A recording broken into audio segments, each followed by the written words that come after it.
Welcome to She Rises Up podcast with Lara Calaf and Gemma Ramirez.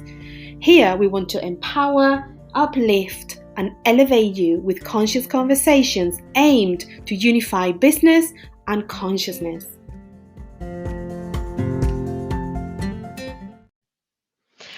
Hello, everyone, and welcome back to She Who Rises Up, the podcast delivered to you by Lara Calaf and Gemma Ramirez.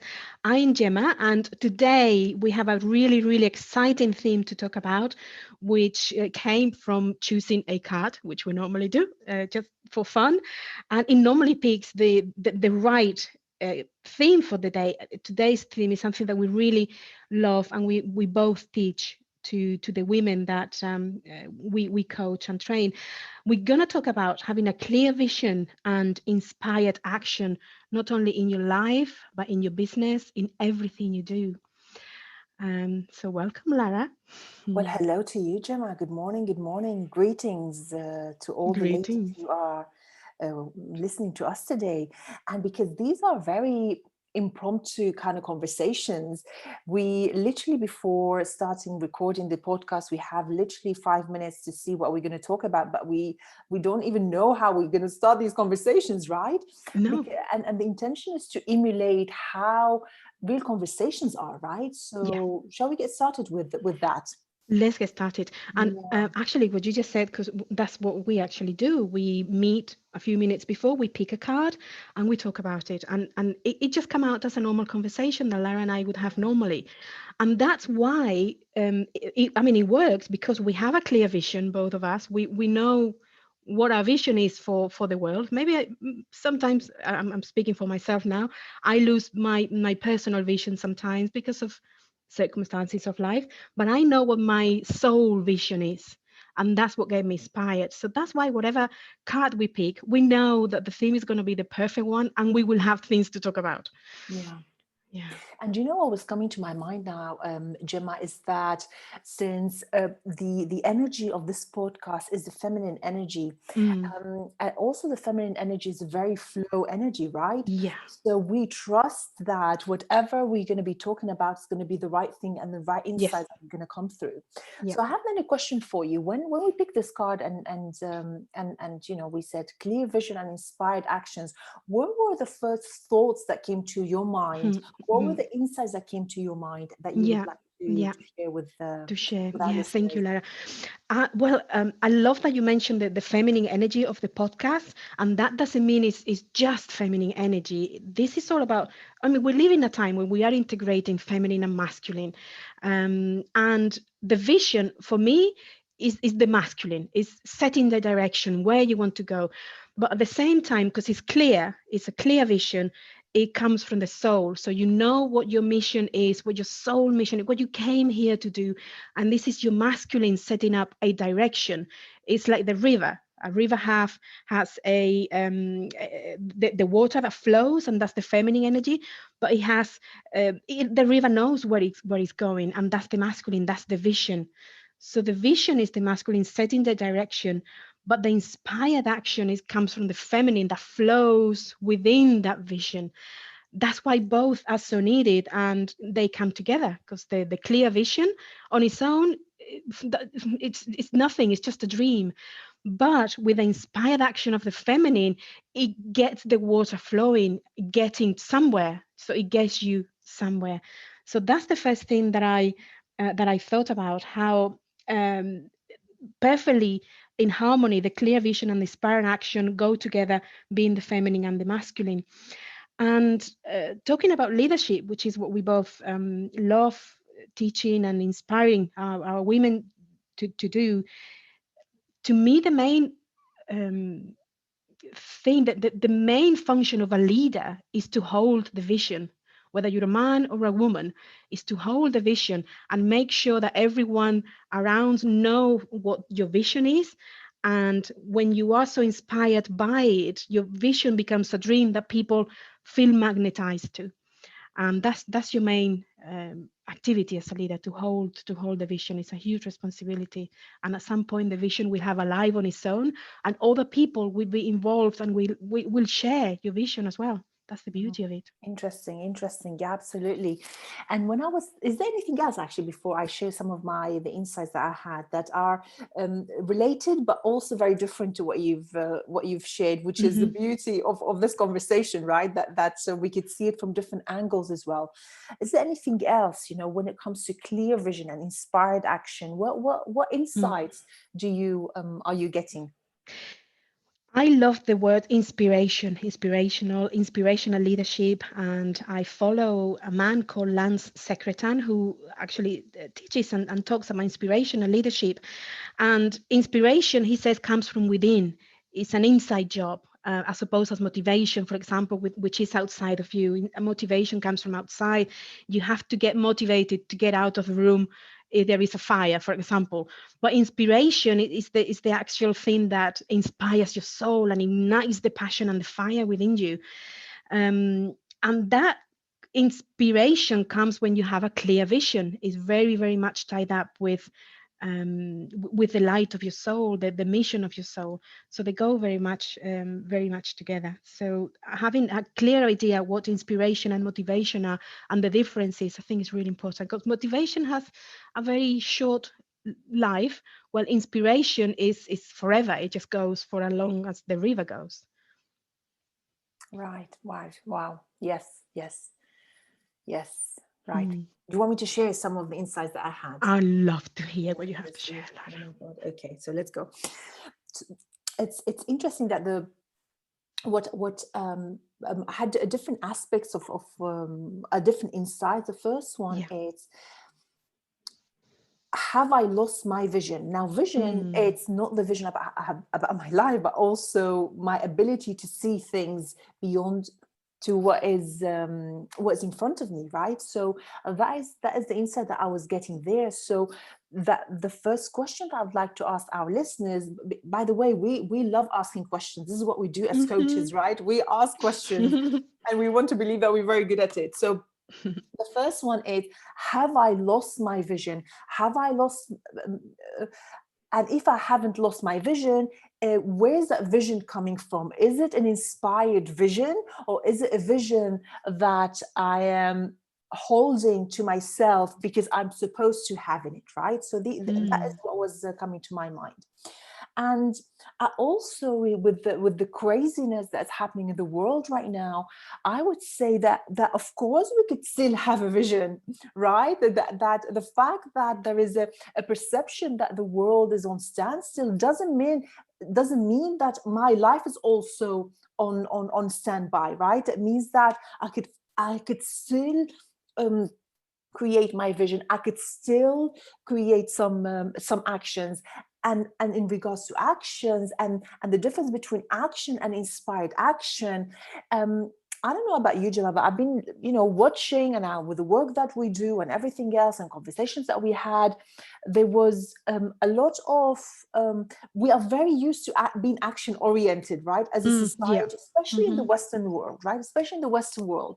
So what happens then when all of a sudden so many people started spending more time at home, right? Hmm. And luckily both you and I had years of experience already Oh being yeah. at home, right? Working from home for a number of Thank years. God. Yeah. Exactly. So we're able also to support our ladies in a deeper Yeah. way from that perspective.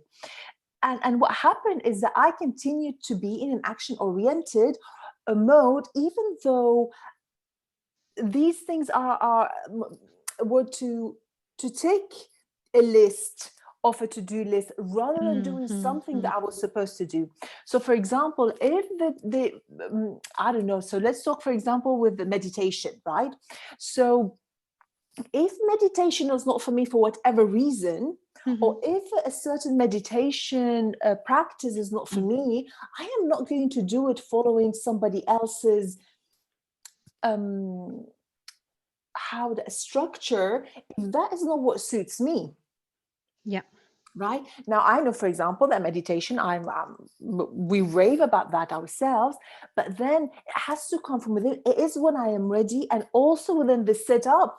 For example, if my meditation practice is to be walking and meditating, I'm not going to be sitting with crossed legs to meditate if Hmm. this is not my style of meditation, right? For Yeah. example. So this is what it means by inspired action, is the one that actually ignites our soul. Mm, That is the one that brings joy into it, mm, mm, not mm, because mm. of I have to do it because I'm supposed to be doing it, Yeah, yeah, right? yeah, And that is yeah. that is the difference between action Yes, and inspired action. yeah. So it's, yeah, am I doing it because I'm supposed to be doing it, or am I doing it because it's bringing me joy and it's bringing me, and it's fun and it's enhancing my life and my Mm. existence and my soul at deeper level. Yeah, yeah. I love that. I love that. And it's so in sync with what I'm experiencing right now because I mean you mentioned that have I lost my vision, and to me recently because of life circumstances I kind of had to put a stop to my uh, vision, to my work for some time, and now it's taking me a while to fully come back to it. So it's great that you asked that question because I'm feeling that yes, it is my vision. Have I lost it? No, I haven't. It's just life circumstances maybe haven't been supportive. Maybe the inspired action that you take at some point is not continuing to take action, but to stop and to rest and to rethink and to feel, is it really my vision, and go from there. So sometimes the action is resting time, and in the resting time you gather your strength again to continue with your vision. And sometimes you need to rest for as long as you think, and you have to let it go. And to let go, like Lara was saying, we have to tick boxes, and we're used to that. And we're living in a different world right now, led by inspired action. And inspired action sometimes is not not sometimes it's not linear. It's not linear. So some days you're going to be not doing anything, and it's okay if that's what your body needs, what your mind needs. If you need rest, if you need to do something different because you have something else is happening in your life. So something that me and Lara talk about a lot recently is letting joy be the guide. Let joy be the guide. This is giving me joy. Like recording today's podcast is giving me so much joy. I get up in the morning just waiting for the time that I meet Lara and record this. Other things are not giving me that joy. So maybe then I need to ask myself, are they part of my vision? Do I need to let it go? What's going on here? So again, it's going within and finding that inspiration where it's taking you. What action is the next one to take from your clear vision? Indeed. Mm, And the thought that was coming to my mind is that yes, we can still be inspired these days. Yes, we can still have a vision these days. Yes, we could still be empowered these days, right? So absolutely. I'm not letting um or I'm not putting a stop, or I'm not putting a wall to my own life because of everything that's happening in the world right now. Mm, Yes, circumstances are very different. Yes, the circumstances are very extreme these days, but I could still be inspired, and I could still have a vision, and I could still move forward with my life if that is what you choose to, is that yeah, if that's what you choose to do, right? yeah, And yeah. a few thoughts was also coming to my mind. So how can we do that? And Mm, the concept of habits, came to my mind. mhm, And and and I would like to ask our listeners two questions. Of the last, well, almost a year, 9 months, right, since mhm, we started with lockdowns and quarantines, what habits have I acquired that are not inspired, right, or are not serving me? And which ones have I lost that I should reinstate in my life, mm, right? mm, And the reason I'm saying that, because we've spent quite already a good chunk of time, that is 9 months, which is enough time to develop habits, new habits that might not serve us at all. And also could have lost habits that we need to bring back into our lives. And yeah. again, always from a place of inspiration, because that is a good thing for you, rather than because this is what I'm supposed to do. There is a trend of doing I'm making this up right now, Zumba, right? Online Zumba. What if you don't like Zumba? Don't do Zumba. right? So don't do it. Even if it's it's been recommended every way, don't do it if it doesn't align with your soul. Like, for example, it's very Yeah. interesting that I know that I need to include more physical activity into my life. And uh, uh, and and the thought of exercising, it doesn't bring me joy. Mm. And I've been looking for other ways of exercising my body until I said, okay, how about if I start dancing? I can Mm-hmm. dance, right? So this morning, actually, Yeah. I've signed up to a dancing um, membership online in order to bring that activity, to bring that physical movement, Yeah. and introduce it in my life. So yeah, it's about, I would say, let's look at our habits. Let's look as well at what habits have I lost, and what habit do I need to bring back, or which ones I've acquired that actually don't serve me anymore. Yeah, yeah, absolutely. That's so beautiful, and that gives me the insight that yeah, many people have started working from home, like Lara was saying earlier, for the first time, and I know how difficult it is because yeah, it sounds oh great working from home. I don't have to commute. I can be in my pajamas, blah blah, but it can lead you astray. It really can because it's a totally different way of working. If you have your partner or your children at home as well, it can be really, really difficult. You have to be really focused. If possible, have a special place for you to go and work. So it's a change of life completely. And then that's when habits come along, and the different environment, how the environment is going to affect you, knowing that environment is stronger than your will of going to work and doing the things properly. So that's when having your vision and knowing what you want is really important, and knowing your purpose and having clarity, because that is what's going to guide you every day to do what you need to do. And I mean, we've all experienced it. We've all experienced it. Even me and Lara, who have been working from home for a long time, it's just different because of what's been happening in the world. It's very, very different. And having that vision and inspiration that leads you from the soul is must be what keeps you going every single day. And I'm talking here for myself as well. So again, going back to the joy, what brings you joy, the habits, and the vision, and the inspired action are things that will help you move forward in these changing worlds. And we can also take what's happening in the world as a challenge and see how our capacity to adapt and be flexible with the new circumstances. You're able to get to know yourself much better, and adapt from that, and build new habits from that. So flexibility and adaptation are skills that are going to be needed in the world we're going and where we are right now. So Yes. things to ponder about. How flexible are Yeah. you? How adaptable are you to new things? Yes, yes. Do you know, as I'm listening to you, and this is the beauty of these conversations that are very impromptu as well, right? As we mentioned earlier, it's that talking about vision, so clear vision. Also, what I'm thinking is, what am I choosing not to see? What am I choosing not to see? Right? Mm. Um, and the figure of the see no evil, hear no evil, Mm-hmm. right? Speak no evil. The three monkeys. And now, Yeah. since we're talking about vision, so if our listeners could imagine us covering our eyes right now, if I'm supposed to be having a clear vision, it means that I need to remove those hands from in front of my eyes. So Yeah. what is it that I am not seeing that I should be seeing? Mm. What is it that I'm seeing that I'm not seeing that I should be seeing? And also something else, if I was to go slightly deeper, like, for example, I came back from Madrid. I live between Madrid and London, and I've been traveling even over the last year or so. And um, and I was getting back to London the other day, and I was thinking about, can we still get empowered these days? And the answer is 100% we can. Of course we can, if Yes. this is what I choose to, right? If I choose to do Exactly. that. Mm. Now, what I also believe, that one of the best ways to empower ourselves is through healing. Yeah.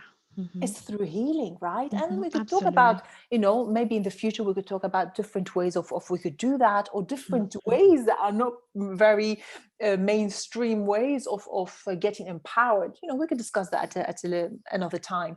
But healing, it's such an important, it should be almost like the uh, action that it needs to be done in order for us to get that clear vision, right? Yes. Yes. Absolutely, because also talking about vision, it's what blind spots do I have within me that I am not seeing, that Yeah. potentially is not allowing me to have a bigger vision in my life, and the next step would be to take those inspired actions, right? So again, it's about going, we insist a lot, and you will see throughout the podcast in the future, if you choose to listen to us, is that we insist a lot that inner game is the game, right? Yeah. Inner Yeah. game is the aim. Absolutely. So we have to do the inner work, and inner work comes with a lot of healing. Absolutely. So yeah, healing the blind spots so I'm able to see what there is to be seen. Yeah, I love that. I love that because obviously we all want to know what our purpose is. How many people come to us? I want to find my purpose, or what's my vision? I don't know what to do in my life. But you have to know that once you set up yourself in your soul's purpose, in your vision, there's a huge responsibility of going within, like Lara was saying, and do the healing. Because to get to, I mean, the vision is for you. It might be a vision that you think is for the world, but ultimately you have to get there and get the people to follow you to your vision. So the vision is for you, and that path will take you to the path of healing, of inner knowing, of knowing yourself, of changing yourself to get that vision. That's your destination, and the beauty of it is that you're going to enjoy the path. Sometimes it's going to be flowing very easily, sometimes you're going to be feeling that you lost your vision, but ultimately once you know the vision is there, and you get there by inner work and healing and transformation. That's the beauty of it. Mm. Wow, wow. So to start wrapping up this conversation, Mm. Gemma, what are there any hows? Because we are talking, I think was it yesterday or before yesterday? I Yeah, don't know. Maybe this morning, I think right? it was, yeah, could be. that there's a lot of what happening, right? There's a lot of what. Yeah. But I wonder if there's a lot of inspired how. Mm. So are they, to summarize the conversation, what inspired hows can you share with our ladies so they can embrace this conversation? Mm. What Mm. practical inspired hows? Yeah, yeah, I love that because yeah, we were saying there's so many news coming out, and then people are left with, okay, well, I know what's happening and I can choose whatever I choose to believe, but then what do I do with this information? How do I change? So how do you find your clear vision? How do you find inspired action? What is going within, and the ways of going within, it can be so varied with whatever it resonates with you. Lara mentioned meditation. If that's for you, mindfulness, use it to get your inspired vision. You might not get it on the first day, but you continue doing it, set the intention and do it. Get a coach, get some help. The power of questioning will go deep within you, and you will come out knowing your vision. So get a coach, into a coach program with someone that you resonate with. Get a program. There's lots of programs out there that help you to find what your purpose in life is. Go for a walk, get into nature, whatever it is that inspires you, whatever it is that brings you joy. Use that as a tool to get to know what your vision is, what your inspired action is. What is it that tickles your fancy that you really, really want to do in the world? That will give you a big clue. But the the ultimate the ultimate thing that will help you is to get to know yourself through the healing. So find out. I mean, you can ask us if you want, what can I do, what things resonate with me, and we can support you with questionings to get there and see what is it that you like doing and you enjoy doing, to go within and find out what is it that your heart desires to bring into the world and who you want to become. Excellent. What about you, Lara? Do you have any Yes, house to share of with? course. We have to, right? We We have have to. to. So absolutely. So I would make healing a priority. Healing a priority. Healing is nothing else but releasing, right? Healing Indeed. is releasing. So I Indeed. am releasing that in which I no longer need. So healing. You said questioning. Oh my God, questioning. Mm. I love questioning. We need to question, question, question. I question me all the time. I question my actions. Question, question, question. Because the deeper the question, the deeper the answer. Superficial questions will get me to a superficial answer, Yeah. right? Um, so a question is super important, right? Yeah. And then I would say review your habits. Review your habits. Mm-hmm. The habits that you no longer need, the habits that you need. Maybe you had habits that served you in the past that actually in the current circumstances are not, we need to revamp and we need to renew them. So have a look at the habits. And I would say also to give yourself a space every day to Mm. settle into your own energy field before we even get started throughout the day. Because how many times do we wake up and the first thing we do is either check social media, we check emails, and that is, before even brushing our teeth. So I would say, how about if we were to make a commitment that in order for me to start reconnecting to myself is to settle in my energy field first thing in the morning, right? Yeah. And then do whatever brings joy into your habits. So Yeah. habits, healing, questioning. And then I love a mantra that I learned from a lady a few years ago that I love so much. And the mantra says, today I am going to see what there is to see, to feel what there is to feel, and to know what there is to know. Right? Today I'm going to see what there is to see, to feel what there is to feel, and to know what there is to know, as a beautiful mantra to start reconnecting to yourself, which is one of the points that Gemma was mentioning, to get to know you. So this is it from me, Gemma. Oh, I love that mantra. I love it. Please send it to me. Just one last thing to add, that healing, because some people hear healing and it's like, oh God, it can be beautiful, it can be transformational, it can be quick, and it can be from not necessarily something that you don't enjoy. It can be done through falling in love, through cooking, through walking in nature. The millions ways that you can heal and release yourself. So don't think that is a, oh God, I have to go within. And it can be beautiful and it can be joyful. So yeah, open to it, because it will transform you and it will transform your life and your business. Yes, yes, yes. Thank you. And Thank you. until next conversation. Mhm. Goodbye, ladies. Goodbye. Goodbye, all. Thank you. Have a wonderful day. And please do like us and share the podcast so that other people can get inspired and maybe have a clear vision. Thank you, everyone. Thank you, Lara.